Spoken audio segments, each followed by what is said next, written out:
રૌદ્ર બનેલી પૂર્ણા નદીએ નવસારીમાં પૂર ઓસર્યું હતું. ખાસ કરીને નદી કાંઠાના ખેતરોમાં 10થી 15 ફૂટ પાણી ભરાઈ જતા ખેડૂતોના ઊભા પાકને મોટું નુકસાન થયું છે.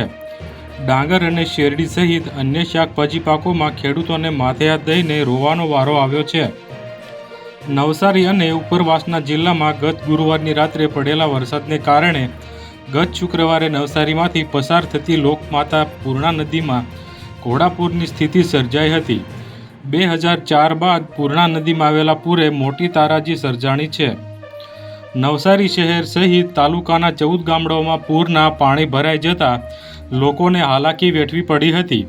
ખાસ કરીને પૂર્ણા નદી કાંઠાના ખેતરોમાં 10થી 15 ફૂટ પાણી ભરાતા ખેડૂતોના મોંમાં આવેલો કોળિયો છીનવાઈ ગયો છે. નવસારીના કુરેલ ગામને 3 તરફ પૂર્ણા નદી લાગે છે, જેથી આ ગામની મોટાભાગની ખેતી જમીન પૂર્ણાના કિનારે આવેલી છે.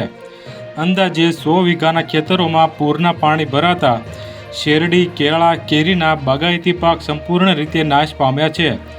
જો અમારા વિડીયો તમને પસંદ આવતા હોય તો લાઈક કરો, શેર કરો અને સબસ્ક્રાઈબ કરવાનું ભૂલતા નહીં.